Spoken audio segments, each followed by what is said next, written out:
a lot of people have this belief that they should start low ticket and work their way up to high ticket. Well, this is a fundamental misunderstanding.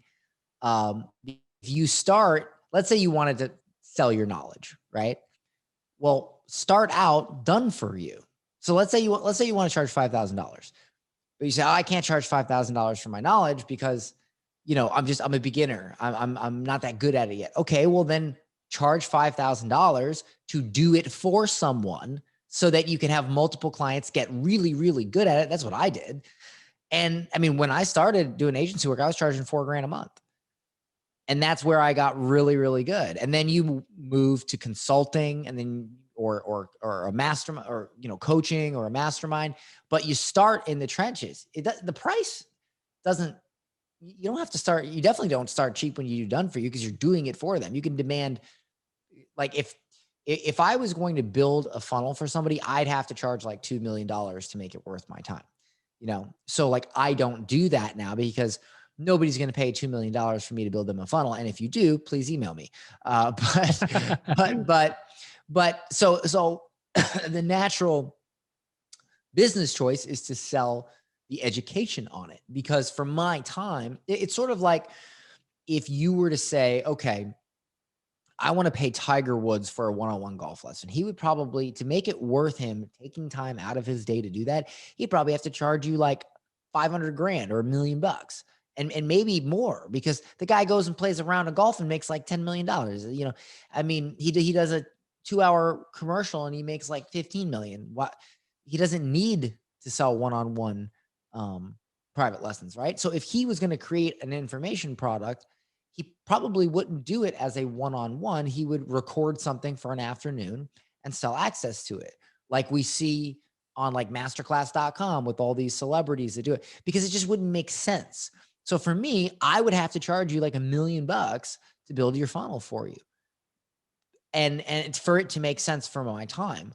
So, and I'm not gonna, I doubt anybody's gonna pay that. So instead, it's okay. You pay, like for instance, currently, to get in my mastermind, where you meet in a group with me in person and I consult you regularly, is 55,000 per year.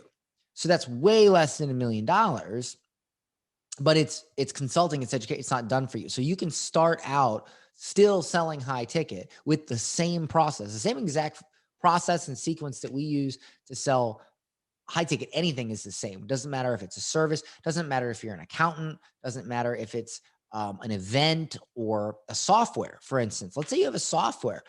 One of the most brilliant software strategies I've seen is to, instead of giving somebody a free trial or an order page, is you simply have them book a call and you sell them an annual plan. And that's what a buddy of mine, Alex Becker, does with his software, Hyros. And he's the only person I've seen been able to profitably scale a software business like that. Whereas most SaaS companies are super negative for years until they either exit or build up, or they have to take VC capital. Again, it's, unless you sell fidget spinners, I find it hard to find an industry where you can't sell high ticket. I mean, look at personal training gyms. You got gyms opening up all over the country that are private. You go in, you get a membership, and it's like $1,500 a month, and you go to that gym for personal training.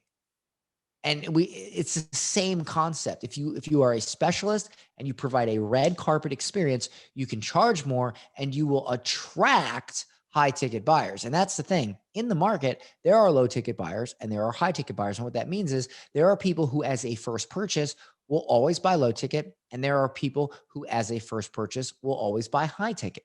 Most gurus, funnel people, books, marketing, people, they teach you how to speak to low ticket. Hardly anybody teaches you how to speak to the high ticket market. And the high ticket market is vastly untapped because nobody, forgive my lack of a better term here, but nobody has the balls to speak to the high ticket market. And when you educate yourself, and that's what we do, we educate people, it's actually easier to speak to the high ticket market than the low ticket, because the low ticket market has a low ticket mindset. They don't want to invest a lot in themselves, so they take a lot of convincing.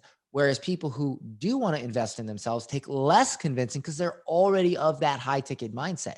How many times have you seen somebody go into a pawn shop and argue for hours over buying a watch? But you see somebody go into a Rolex store, they don't argue, they pick out the Rolex that they want and they buy it, and that's it.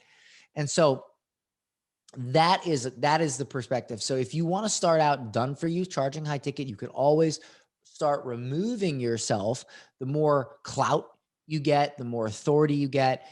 And that's exactly what I did. I got so much better and better every year at my craft that I could remove myself more and more. Plus, I got much better at teaching, so I didn't need to talk to you one on one to get you amazing results, because I've heard every possible question that one could have, and I refine every 6 months to a year. I refine our educational program to cover everything, so that my goal is for you not to have questions. You know what I'm saying?